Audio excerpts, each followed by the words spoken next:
ረብኣይ ሽም እግዚኣብሔር ኣምላኽ ዝተባረኸ ይኹን ናብ ናይ ሎሚ መበል 11 ክፋል መጽናዕቲ መጽሓፍ ቅዱስ ማለት መጽሓፍ ዕብራውያን ካብ ሳልሳይ ምዕራፍ ካብ ፍቕዲ 7 ክሳብ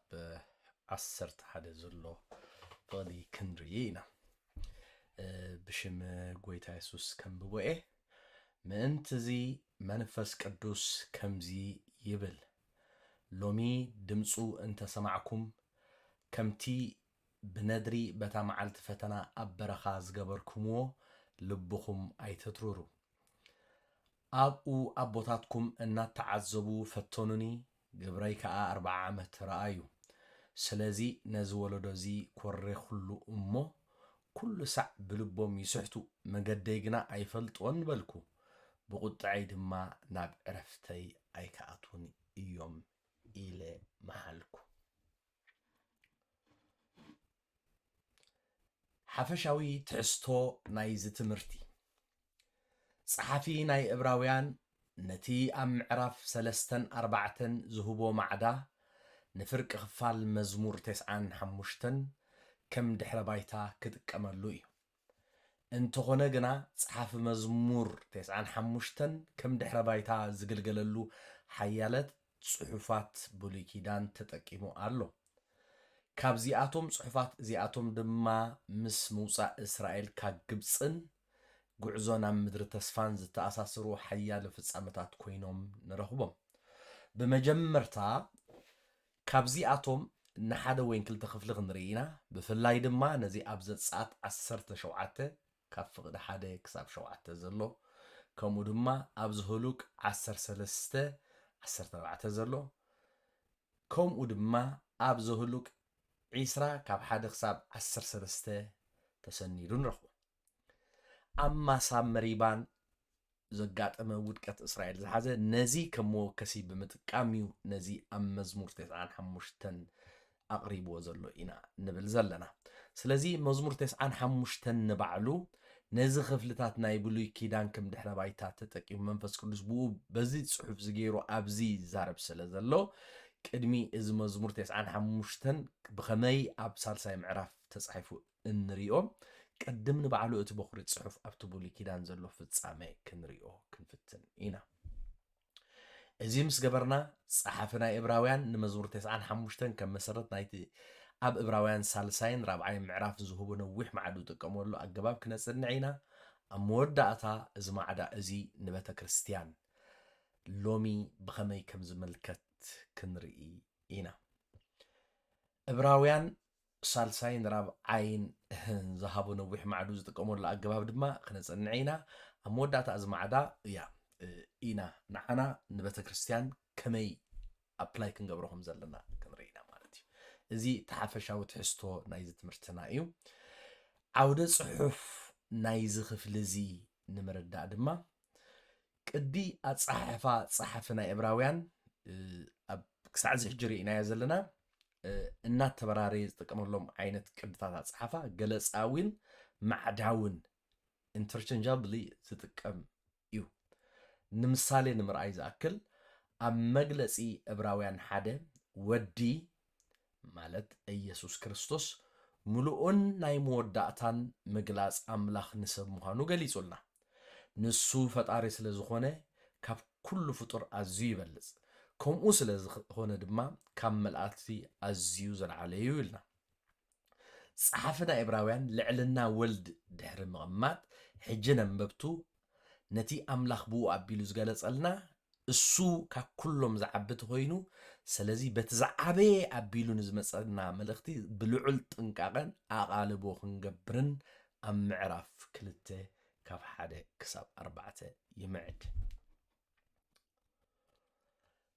ኣብተን ዝተረፋ ጥቕስታት ምዕራፍ 2 ካብ ፍቕዲ 5 ክሳብ 18 ዘሎ ድማ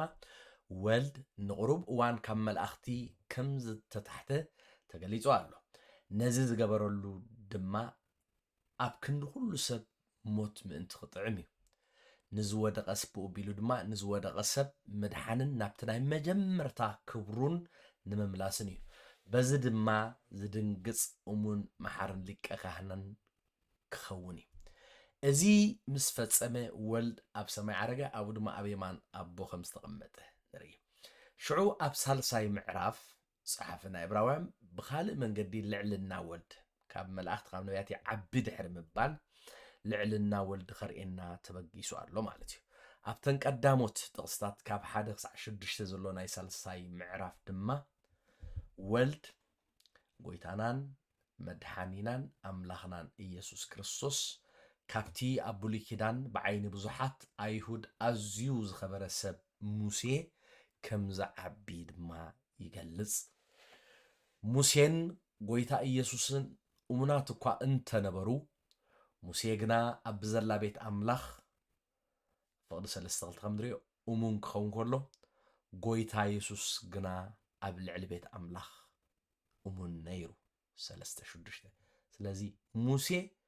ኣብ ዘላ ቤት ኣምላኽ ኢየሱስ ድማ ኣብ ልዕሊ ቤት ኣምላኽ ኣብን ኣብ ልዕልን ሙሴ ኣብ ቤት ኣምላኽ in the house of the Lord ኢየሱስ ድማ over the house of the Lord ኣብ ልዕልን ኣብን ይፈላለዩ ሙሴ ከም ኣካል ናይቲ ቤት እሙን እዩ ነይሩ ኢየሱስ ድማ ከም ሃናጺ ቤት እሙን እዩ ነይሩ ይብለና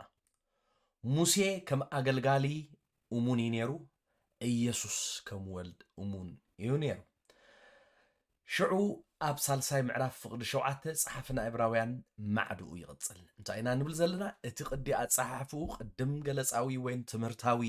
ክፋል ይቐድም ወይ ይቕርብ ነዚ ገለጻ ዝስዒቡ ድማ ብማዕዳ ይስንሕ ኣብዚ ድማ ኢየሱስ ካብ መላእኽቲ ካብ ነቢያት ይበልጽ ድሕሪ ምባል ስለዚ ምእንቲ ኸይንጠፍእ ናብቲ ብኢየሱስ ዝተባህለና ክነቕልብ ይምዕዳ 2:4 ካብ 2 ካብ 5 ክሳብ 18 ዘሎ ድማ ጎይታ ኢየሱስ ካብ መላእኽቲ ከም ዝተሓተ ምስጢረ ስጋዊ ብምሉኡ ድሕሪ ምግላጽ ኢየሱስ ካብ ሙሴ ከም ዝበልጽ ድሕሪ ምርኣይ ስለዚ ናብቲ ብኢየሱስ ዝመጸና ክነቕልብ ክምዕደና እዩ ስለዚ ዳርጋ ዕብራውያን ሳልሳይ ምዕራፍ ካብ ፍቕዲ 7 ክሳብ ዕብራውያን 4ይ ምዕራፍ ፍቕዲ 13 ናይቲ ኣብ ዕብራውያን 2 ምዕራፍ 2 ካብ 1:4 ዘሎ ሓፂር ማዕዳ ዝስፍሕ ዘሎ ኮይኑ እዩ ዝመስል ከምኡውን ኣብዚ ማዕዳ እዚ ብኣዝዩ ርቕቕ ዝበለ መንገዲ ወልድ ካብ ሙሴ ከም ዝበልጽ ዝሃቦ ተወሳኺ መርትዖ ዝኸውን ከዓ ክንርኢ ንኽእል ኢና ድሓር ከዓ ሙሴ ንወለዶ እስራኤላውያን ናብ ናይ ኣምላኽ ዕረፍቲ ከእትዎም ከም ዘይከኣለን ብርግጽ ሙሴ ባዕሉ ናብቲ ዕረፍቲ ከም ዘይኣትወን እውን ንርኢ በዚ ኢየሱስ ካብ ሙሴ ይበልጽ እቲ ኣብ ምዕራፍ 3 ፍቕዲ 7 ዘሎ ማለት ኣብዚ ናይ ሎሚ መበል 11 ክፋል መጽናዕትና ዝጅምሮ ምእንትዚ ወይም ስለዚ ዝብል እምበኣር ምዕራፍ 3 ንጥቕሲ 7:19 ነዚ ኣብ ምዕራፍ 3 ዕብራውያን ካብ 7 ክሳብ 19 ድሕሪኡ ክሳብ 4ይ 13 ዘሎ ክፍሊ ነቲ ምስቲ ቅድሚ እተባህለ ድልድል መራኸቢ ወይ ምስኡ ዘራኽብ ወይ ምስኡ ዝተሓዝ ምዃኑ ዘርኢ እዩ ብድንገት ስለዚ ኢሉ ዝጅምር ሓሳብ የለን ስለዚ እንታይ እዩ ዝብለና ዘሎ ምስቲ ቅድሚ ሕጂ ዝተባህለ እዝን ስለ ዝኾነ ስለዚ ይብለና ኣሎ ማለት እዛ ስለዚ ትብል ሕጂ ምስቲ ኣቐዲሙ ዝተባህለ ምትሕሓዝ እተርኢ ሓሳብ እያ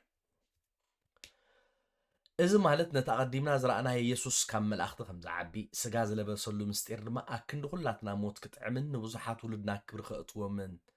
ምዃኑ ስለዚ ኣቓልቦና ናብቲ ናይ ምእማናን ሃዋርያን ሊቀ ካህንና ዝኾነ ኢየሱስ ክኸውን ይግባእ ንምባል እዩ እዚ ናይ ሎሚ ትምህርትና ካብቲ ወትሩ ፍልይ ብዝበለ ገይረ ከቕርቦ ክፍትን እየ ኣብ ኮሚኒኬሽን ወይ ኣብ ምብህሃል ክልተ ዓይነት ኣገባብ ምብህሃል ወይ ክልተ ዓይነት መንገዲ ናይ ኮሚኒኬሽን ኣሎ ሓደ ዲዳክቲቭ ኮሚኒኬሽን ዝበሃል እቲ ካልኣይ ከዓ ኢንዳክቲቭ ወይን ብትግርኛ ካብ መደምደምታ ናብ ጭብጥታትን ዝርዝራትን መርትዖታትን ምኻድ ማለት ካብ መደምደምታ ተበጊስካ ናብቲ ዝርዝራት ሓቀታት ጭብጥታት ምብጋስ ክኸውን ከሎ ወይን ቶፕ ዳውን አፕሮች ይበሃል ወይም ዲዳክቲቭ ኮሚኒኬሽን ወይን ካ ኢንዳክቲቭ ኮሚኒኬሽን ሓቀታትካ ጭብጥታትካ ኩሉ መርትዖታትካ ድሕሪ ምቕራብ ናብ መደምደምታ ምቕራብ እዚ እቲ ዝውቱር ኣገባብ ኮሚኒኬሽን እዩ። እዚ ኢንዳክቲቭ ንብሎ መጀመርያ መርትዖታትካ ሓቀታትካ ጭብጥታትካ ኣቕሪብካ ናብ ምዝዛም ዝኸይድ እንተኮይኑ እቲ ንሕና እነዘውትሮ ማለት እዩ። እዚ ስለ ዝኾነ ከምዚ ክንድምድም ንኽእል ኢና ክንብል ንኽእል ኢና ወይ ድማ እዚ መደምደምታ ዝኾነሉ ኢልና ኣቐዲምና ነቲ መደምደምታ ብምቕራብ እዚ ከደምድመና ዝኽእል ሓቅታትካ እዚ እዩ ክንብል ኢና ማለት እዩ። ስለዚ ናይ ሎም መዓንቲ ኣገባብ እንጥቀመሉ ፍልይ ብዝበለ ሓቅታት ርኢና ናብ መደምደምታ ክንከይ ዘይኮነ ነዚ መደምደምታ ከፍ ክንብሎ ኢና እዚ ክነደምድም ዘኽኣለና ጭብጥታትካ እዚ እዩ ክንብል ኢና ማለት እዩ። ስለዚ እቲ መደምደምታና ወዲ ካብ ሙሴ ከም ዝዓቢ እንተፈሊጥና ብሓቂ ድምፁ ክንሰምዕ የድልየና ኣሎ ዝብል ኣብ ፍቕዲ ምዕራፍ 3 ፍቕዲ 7 ዘሎ መደምደምታና እንታይ ኢና ዘለና ኣብ ሳልሳይ ምዕራፍ ዕብራውያን ካብ 1 ክሳብ 6 ጎይታ ኢየሱስ ካብ ሙሴ ከም ዝበልፅ እንተደኣ ርኢና ወዲ ካብ ሙሴ ከም ዝዓቢ ሕጂ እንተደኣ ፈሊጥና በዚ ቀዲሙ ዝቐረበ ካብ 1 ክሳብ 6 ሎሚ ንድምፁ ክንሰምዖ የድልየና ኣሎ ዝብል ደምዳም ሓሳብ ናይዚ ትምህርትና እንታይ እዩ? ሙሴ ኢየሱስ ካብ ሙሴ ከም ዝዓቢ እንተፈሊጥና ንድምፂ ኢየሱስ ብጥንቃቐ ክነቕልበሉ የግባአና ኣሎ ማለት እዩ። ስለዚ እቲ ነዚ ምዕራፍ 3 4 ዝኾነና ማዕዳ ተወኪስዎ ዘሎ ክፍሊ ጽሑፍ ብሉይ ኪዳን መዝሙር 95 እቲ ካልኣይ ፈረቓ ወይን ካልኣይ ክፍሊ ናይቲ መዝሙር እዩ። እቲ ቀዳማይ ካብ 1 ክሳብ 7 እቲ ካልኣይ ክፍሊ ከዓ ካብ 7 ክሳብ 11 ዘሎ እዩ። ከምዚ ድማ ይብል መዝሙር 95 ካብ 7 ፍቕዲ ዘሎ ሎሚ ድምፁ እንተሰማዕኩም ከምቲ ኣብ መሪባ ከምቲ ብመዓልቲ ማሳእ ኣብ በረኻ ኣቦታትኩም ክፍቱንኒ ክዕዘቡኑ ከለዉ ገብረይ ዘረኣዩ ኮይንኩም ልብኹም ኣይተትርሩ በቲ ወለዶቲ 40 ዓመት ተመነወኒ መገደይ ዘይፈልጡ ብልቦም እተጋገዩ ህዝቢ እዮም በልኩ ስለዚ ኣብ ዕረፍተይ ኣይከኣትውን እዮም ኢለ ብኹራይ መሓልኩ። ሕጂ ነዚ ክፍሊ እዚ እንታይ ኢና ንሪኦ ኣብቲ መጀመርታ መእተዊ ዝበልናዮ ነዚ ኣብ መዝሙር 95 ካብ ፍቕዲ 7 ክሳብ 11 ዘሎ ማለት ብቐጥታ ኣብ ዕብራውያን ሳልሳይ ምዕራፍ ካብ ፍቕዲ 7 ጀሚሩ ጠቂስዎ ዘሎ ፀሓፊ ናይ ዕብራውያን እዚ ተጠቂምዎ ዘሎ ክፍሊ ልክዕ ነቲ ኣብ ብሉይ ኪዳን ኣብ ዘፀኣት ካብ 17 ካብ 1 ክሳብ 7 ዘሎ ቅልጥፍ ኢለ ከንብቦ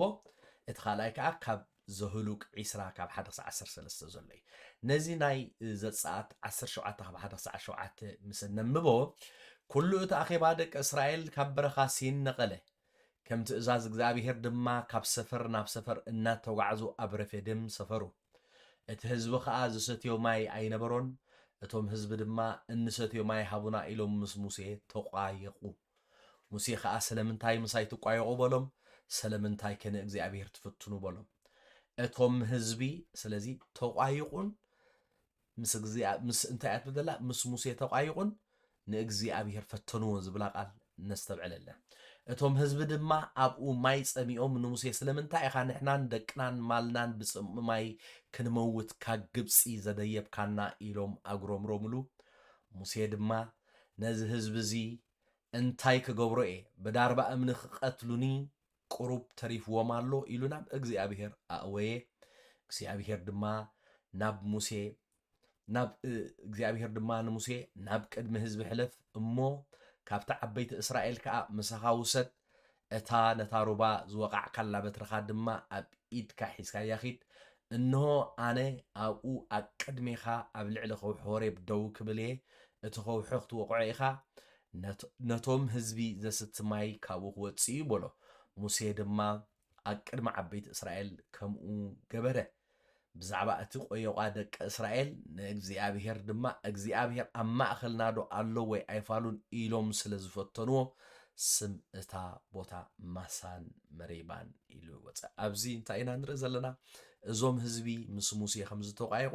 ንእግዚአብሔር ከም ዝፈተንዎን ኢና ንርኢ ዘለና ብርግጽ ሙሴ ድማ ከም እግዚአብሔር ዝበሎ ገበረ ጥራይ ኢልና ኣብቲ ናይ ዝህሉቅ ድሓር ተመሊስና ክንርኢ ኢና ሙሴ ዝገበሮ ብርግጽ ኣብዚ እቲ ናይቲ ህዝቢ ምጉርምራም ኢና ንርኢ ዘለና ኣብቲ ዘጻት ዘሎ ከዓ ተመሊስና ተንፈልልያተን ክተስተውዕሉለን ስለ ዝደረኸ ቅድሚ ናብ ዘፍጥረት ቅድሚ ናብ ዘጻት 17 ምዕራፍ 17 ምጻሕና ግን እስራኤላውያን بدرق مريت بتأمر نقيح بحري مسجرو ناي مسجانان مدحنن مزمور كم زمرو أبزت ساعات 15 تخاب حد حساب 10 شمونتن نري يخون مبر إذا حوسو مزين نوح زن هاي نبرد أب مارا مسبوس حق مايك ستيو زي كعل مرير كوينو سلا زرخبو أب لعل موسى كورم رمو خمس جمرو نري كمل سنة إذا ما أجزي أبي هرن موسى حنتو نابت مايك دربي ممرح حابو بزدما اتي ماي طعمه كم زستن كا كونه ابز صات 15 20 اسرائيلاويان كا ግብጽ مسوصو ሓደ ወርሕ አቢሉ ኣብ በረኻሲም በጽሑ እሞ ብዛዕባ ምግቢ ምጉርምራም ጀመሩ ሕሉፍ መከሮም ረሲዖም ድማ ንሙሴን አሮንን ናብ ዚ በረኻ ከወድኡዎም ከም ዘምጽዎም እናኸሰሱ ብልቦም ንግብጽ ሃረር ክብሉ ጀመሩ ነተቀዳማይ ባርነት ረሲዖም ኣብቲ ማይ ኢሎም አጉረምሪሞም ማይ ከውሕጨን ዲሂብዎም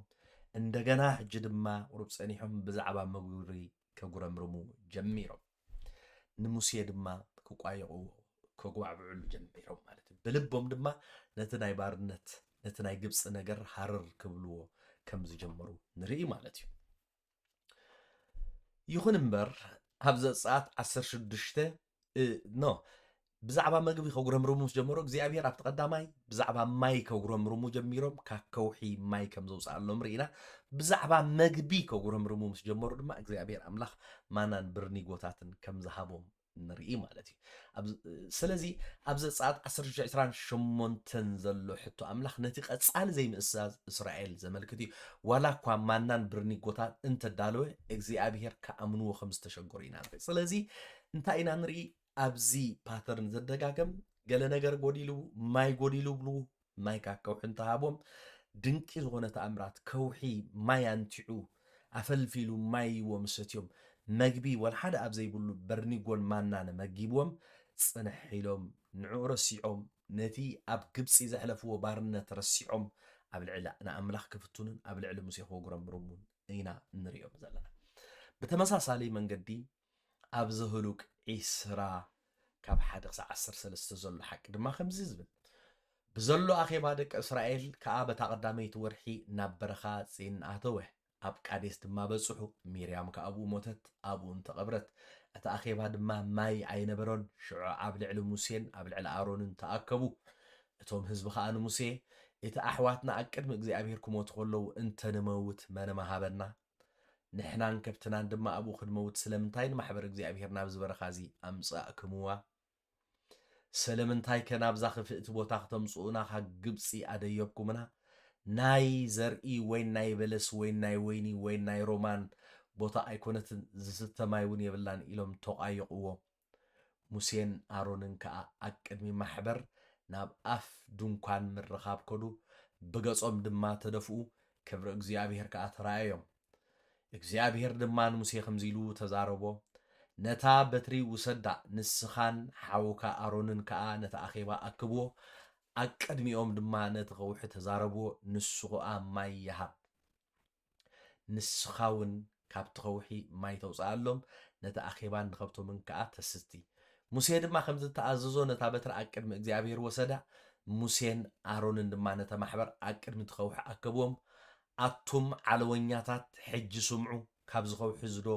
ማይ ክነውፅኣልኩም ኢና በልዎም ስለዚ እግዚአብሔር ተዛረብ ኢልዎ ኣብ ልዕሊ ከውሒ ቃል ኣውፅእ እቲ ኸውሒ ማይ ከውፅእ እዩ ተባሂሉ ክነሱ ሙሴ ካብቲ ተኣዘዞ እንታይ ይገብር ከም ዘሎ ክነስተውዕሉ ኣለኒ ሙሴን አሮንን ድማ ፍቅዲ 10 ክደግማ እየ ነታ ማሕበር ኣቅድሚ እቲ ኸውሒ ኣኪቦም ኣቶም ዓለወኛታት ሓደ ፀርፊ ሕጂ ስምዑ ካብ ዝኸውሒ ዝዶ ማይ ክነውፅኣልኩም ኢና በልዎም ስለዚ እቲ ዝህብ እግዚአብሔር ክነሱ ኣዝ ኢፍ ሙሴ ባዕሉ ከም ዝገብሮ ዘሎ ክንዛረብ ንሪኦ ሙሴ ድማ ኢዶ አልዒሉ ነቲ ከውሒ ብበትሪ ክልተ ሳዕ ወቅዖ እቲ ካልኣይ ጌጋ ድማ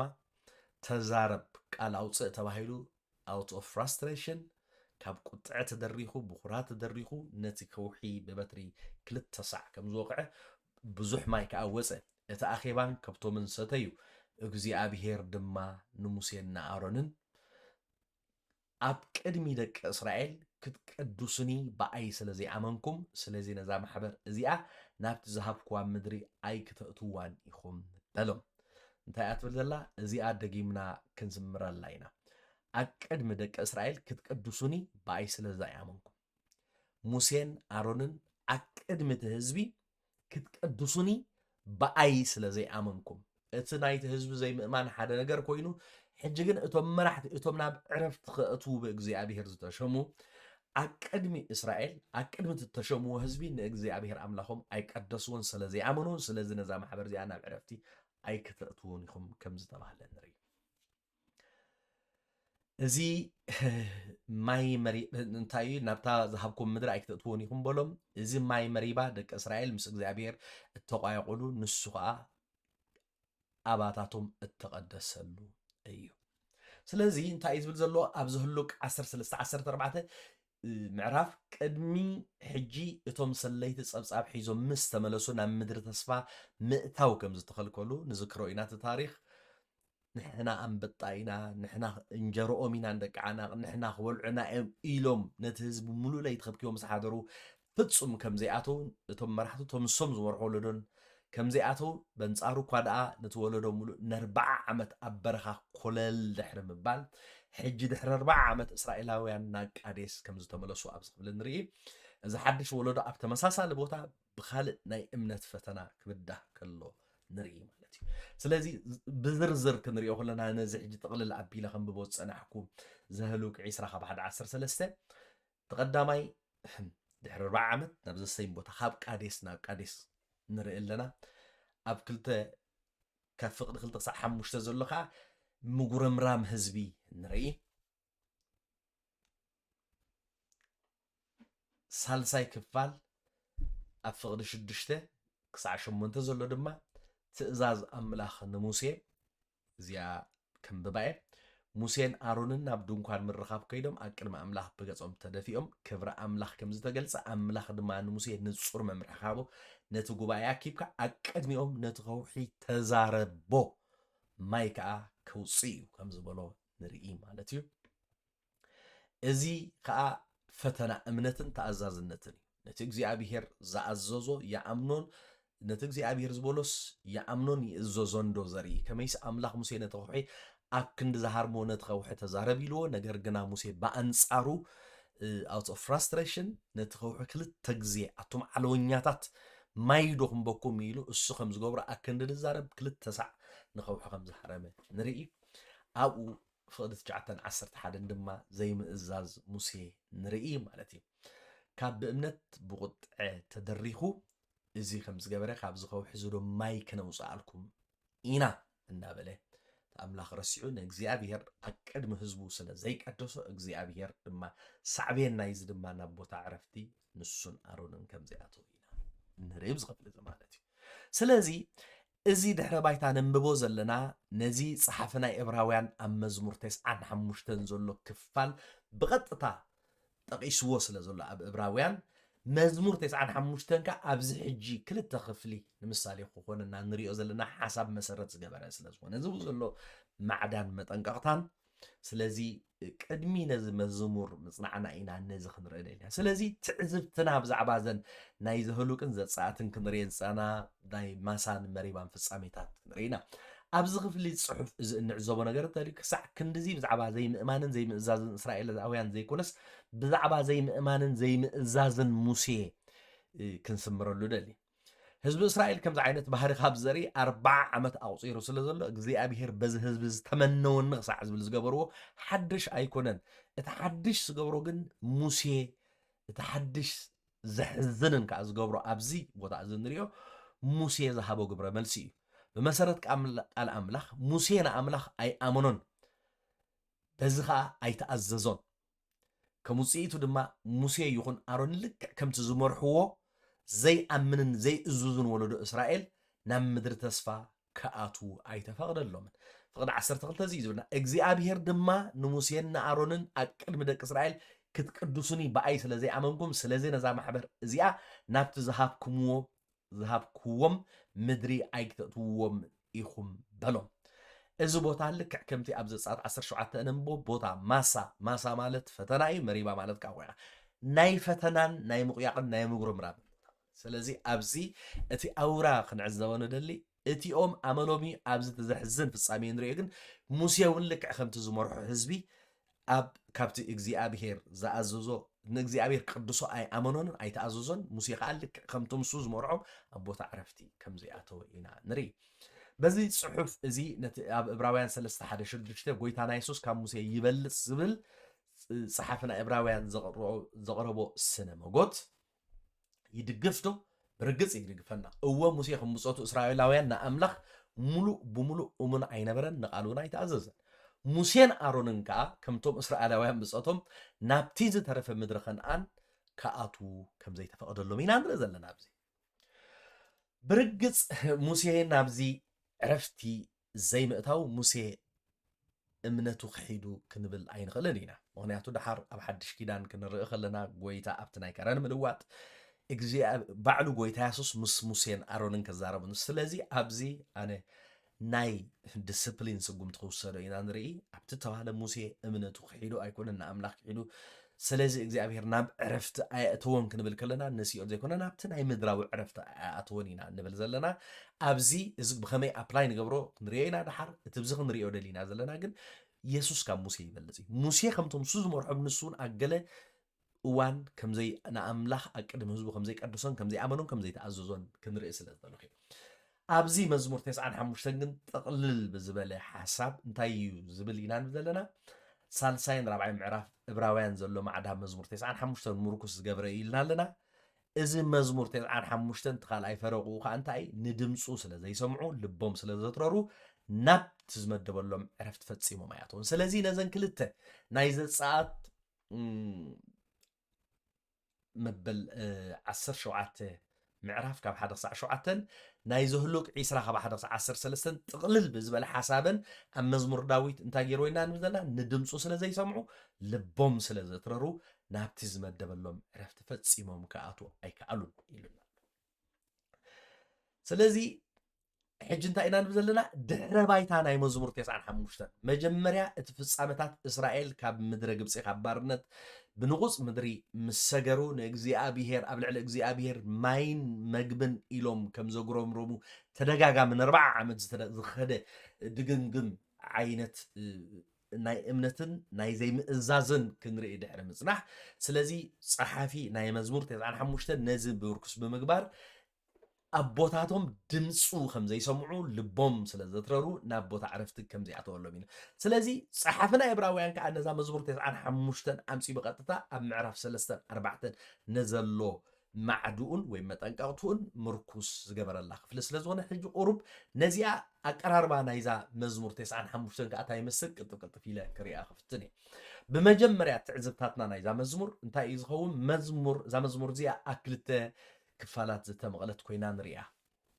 مس داساس ابن قبرلو مالتي اتقداماي فرقا فقدي حدث 10 تزلو اتخالاي فرقا خاب شوعي فرق تقصي حساب 10 حدا زلي صحافنا ابراويان نخال اي فرق نايت مزمور طرح كم تتقصى كم تتقمن نستبل فقدي شوعات تقصى 10 حدا زلو قال اي فرق ناي زا مزمور كوينو صحافنا ابراويان بملؤ نزخ فليز نزخال اي فرقا مالت ام مزمور 95 كاب شوعي فرق تقصي كساب 10 حدا مودعتا زلو تتقملو نري إذن تقصات زياتن أبت إسرائيل أبرها أوشت 4 عمت زقات أمودكت زتمركوسا بمخانن نزحلف كنريوس أن حنا نايزت ساعت 10 شوعتن زهلوك إسراء زلون سلازي أبزي تاريخ زي مركوس زقبرها سلازغونا إنا متان إذن 95 كردي أنا اتدحر بايتا نايزت صحف زهلوك انزت ساعت نكرت أنين حجي نعونة تدحر بايتا بمرأي ناوتا أبورات صحف مزمور 95 ناتلها مزمور 95 كا كل تخفالات له تقدامي ناي مسغانا ناي املخون يو خاب حدا صار شعته اتخالاي فرقاخا النزي ندمصو خم زي سمعوا لبم سلا زترور ناب عرفت اياتون زبلك اتخالاي فرقا نرخو ስለዚ ጥቕልል ብዝበለ ብከምዚ ክንሪኦ ንኽእል ኣብ ዝርዝር እንተኢልና ከዓ እቲ ካልኣይ ፈርቓ ናይዚ መዝሙር ንድምፂ ኣምላኽ ከቕልቡ ዝፅውዕ መዓድ ኣለዎ ብተመሳሳሊ እውን እዚ ማዕዳ ፀሓፊ ናይ ዕብራውያን ኣብ ካልኣይ ምዕራፍ ካብ 1 ክሳብ 4 ኣብ 3 ክሳብ 7 ትጅምር ክንብል ከለና ንድምፁ ስምዑ ትብል 3-7 ኢልና ኣብ 4ይ ምዕራፍ ከዓ ካብ 12 ክሳብ 13 ዘሎ ክንሪኦ ንኽእል እቲ ሳልሳይ ትዕዝብቲ ፀሓፊ መዝሙር ዝጠቐሶ ውድቀት ን40 ዓመት ፀንሐ ውድቀት ሙሉእ ወለዶ እምበር ናይ ውሕዳት ውድቀትን ኣብ ሓፂር እዋን ወይ ሓንሳብ ዝተፈፀመ ዓይነት ውድቀት ዘይምዃኑ again ዝፈፀምዎ ብምዃኑ እምበር ናይ ሓንቲ ጋጣሚ ናይ ሓንቲ ክስተት እውን ከም ዘይምንባራ ከነስተውዕል ይግባአና እግዚኣብሔር ነዚ ወለዶ ናብታ ምድሪ ተስፋ ከይኣቱ ዝወሰኑ ናይ ስነ ስርዓት ስጉምቲ ሃንደበታዊ ዝተወስደ ወይ ናይ ሓንቲ ክስተት ናይ ሓንቲ ጌጋ ውድቀት ጥራሕ ዘይኮነ ክደጋገም ዝፀንሐ ምዃኑ ኣብቲ ወለዶ ከዓ ክንርኢ ይደሊ ምክንያቱ ኣብ መዝሙር 95 ፍቅዲ 10 እንታይ ዝብል በቲ ወለዶቲ 40 ዓመት ተመነወኒ ስለዚ እቲ ተመነወኒ ዝብል ዘሎ again ሓደ ዓይነት ማይ ሲኢና ዝብላዕ ሲኢና ማይ ሲኢና ዝብላዕ ሲኢና ክተት እሱ ናብ ዕረፍቲ እናኣተዎም ክትውዳእና ዲኻ እናምፀኻ እናበሉ ነቲ እግዚኣብሔር ዝሃቦም ቃል ተስፋ ብዘይ ምእማኖም ክሳብ መወዳእታ ሙሴ ከይተረፈ ከምኡ ዓይነት ውድቀት ክወድቅ ከሎ ማለት ዘይምእዛዝ ክትፍፅም ከሎ ኢና እንርኢ እቲ ሓምሻይ ድማ ጠንቂ ውድቀት እስራኤል ካብ ዘይምእማንን ዝተረለርቢ ዝምንጩ ኮይኑ ስዒቡ ድማ ብዓመፃን ዘይምእዛዝን ተገሊጹ ንረኽቦ እዚ ከዓ ኣብ መዝሙር 95 ፍቅዲ 8-10 ከምቲ ኣብ መሪባ ቦታ ፈተና ማለት ከምቲ ኣብ መዓልቲ ማሳ ኣብ በረኻ ኣብ ቦታትኩም ክፍትኑኒ ክዕዘቡን ከለዉ ግብረይ ዘሪእኹም ልብኹም ኣይተትርሩ ስለዚ ድምፁ ዘይምስማዕ ልቢ ዘይምትራር ናብ ዕረፍቲ ኣየእቱን ኢና ንብል ዘለና ማለት እዩ እቲ ሻድሻይ ውፅኢት ዘይምእማንን ዘይምእዛዝን እስራኤል ናብ ዕረፍቲ ኣምላኽ ከም ዘይኣተዉ ከዓ ኣብ ፍቅዲ 11 መዝሙር 95 ኣቐሚጥዎ ንርኢ ስለዚ ኣብ ዕረፍተይ ኣይከኣትውን እዮም ኢለ ብኹራይ እንደገና ብኹራ እግዚኣብሔር ምሒሉ ናብ ዕረፍተይ ኣይኣትውን እዮም ኢሉ ድምፂ ኣይሰምዑን ልቦም ኣትሪሮ ናብ ዕረፍተይ ኣይኣተውን በልኩ ዝብሎም ማለት እዩ እቲ 10ይ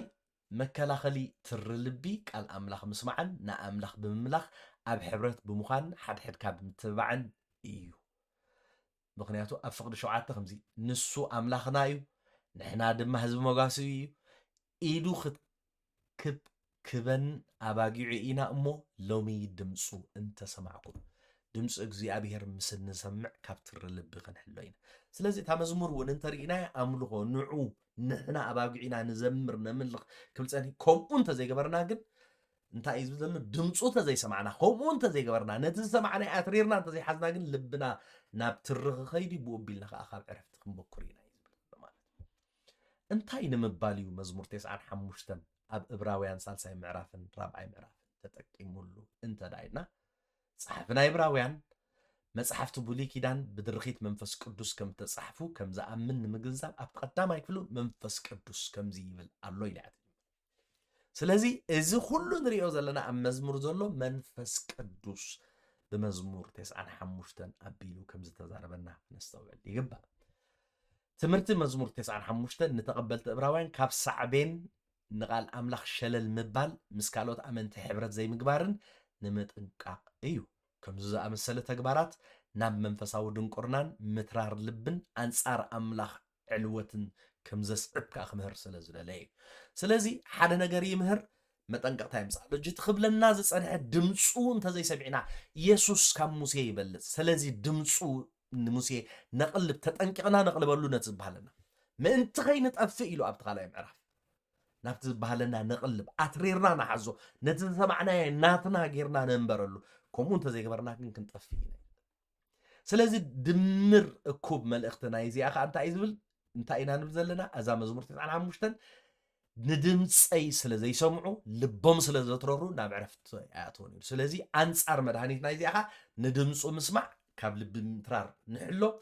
ብኡ ብከምዚ ከዓ ናብ ዕረፍቲ ኣምላኽ ንኣቱ ኢና ንብል ዘለና ማለት እዩ ስለዚ እዚ እዩ እቲ መልእኽቲ እቲ ኣውራ መጠንቀቕታ ናይ ዕብራውያን 3 ካብ 7 ጀሚሩ ክሳብ 11 ክንሪኦ ዝፀናሕና ማለት እዩ ንምዝዛም እንታይ ክብል ፀኒሐ ቅዲ ኣፀሓሕፋ ናይ ዕብራውያን ሓደ ትምህርቲ ሓደ ገለጻ ይገብር ንዑ ስዒቡ ማዕዳ መጽእ ሓደ ገለጻ ይገብር ንዑ ስዒቡ ማዕጻ ኣብ ምዕራፍ ሓደ ወልድ ፈጣሪ እዩ ካብ መላእኽቲ ከም ዝበልጽ ርኢና ስለዚ ነቲ ካብ መላእኽቲ ይበልጽ እንተደኣ ኮይኑ እቲ ብኡ ዝተባህለ ናይ መወዳእታ ምግላጽ እግዚኣብሔር ንደቂ ሰባት ዝሃቦ ልቢልና ክነቕልበሉ ምክንያቱ እኮ እቲ ብመላእኽቲ ተዋሃበ ዘይምእዛዙ ዘስዕቦ ሳዕቤን እንተ ነይሩ እቲ ካብኦም ብዝዓቢ ዝተባህለ ናይ ጎይታ ኢየሱስ ክርስቶስ ቃል ምስ ዘይነቕልበሉ ናትና ኢልና ክንነብሮ ምስ ዘይንጅምር ከዓ እሱ ከዓ ናቱ ዝኾነ ሳዕቤን ከም ዘለዎ ይዝነግር ዘሎ ኣብ ሳልሳይ ኣካላይ ምዕራፍ ነዚ ኣጠንቂቑ እንታይ እዩ ኢልና ወልድ ምስጢረ ስጋዊ እዩ ክነግረና ፀኒሑ እሱ ንብዙሓት ውሉድ ናብ ክብሪ ምእንቲ ከእትዎም ስነቲ ራእሲ መድሓና ብስቃይ ክፍፅሞ ተገብአ ዝብል ርኢና ስለዚ ስጋ ዝኾነሉ ሲ ንዓይን ንዓኻትኩምን ናብቲ ብቐዳም ብሰሪ ቀዳማይ ውድቀት ኣዳም ሎዝ ዝገበርናይ ኣውቶሪትን ክብርን ሪስቶር ንክገብረና እዩ ስጋ ለቢሱ እምበር ካብ ሙሴ ክሳቶም ከምቲ ሕጅሳቶም ዘትቶ ይኮነን ሽዑ ኢሉ ኣብ ሳልሳይ ምዕራፍ ክቕፅል ከሎ እንደገና ኢየሱስ ካብ ሙሴ ይበልጽ ኢልና ሙሴ ኣብ ቤት እዩ እሙን ነይሩ ጎይታ ግን ኣብ ልዕሊ ቤቱ እዩ እሙን ነይሩ ሙሴ ከም ኣካልታ ቤት ኢየሱስ ግን ከም ወልዲ ከም ሃናፂ ናይታ ቤት እዩ እሙን እቲ ከም ኣገልጋሊ እዩ ኢየሱስ ግን ከም ወልዲ እዩ ስለዚ ኢየሱስ ካብ ሙሴ ዝበልጽ እንተደኣ ኮይኑ ነቲ ናይ ሙሴ እኳ ብሙሴ ዝመጽእ ቃል ንዑ ምስማዕ ዘይምስማዕ ሳዕቤን ተነይርዎ ነቲ ናይ ብኢየሱስ ዝመጽእ ቃል ምስ ዘይንሰምዕ ድማ ናብ ትሪ ልቢ ብኡቢልና ናብ ዕረፍቲ ዘይምእታው ንኸይጋጥመና ኢየሱስ ካብ ሙሴ ይበልጽ ስለዚ ነቲ ብኢየሱስ ዝመጽእ ምግላጽ ኣምላኽ ልቢ ኢልና ክነቕልበሉን ክንነብሮን ይግባአና እግዚአብሔር ኣምላኽ ይባርክ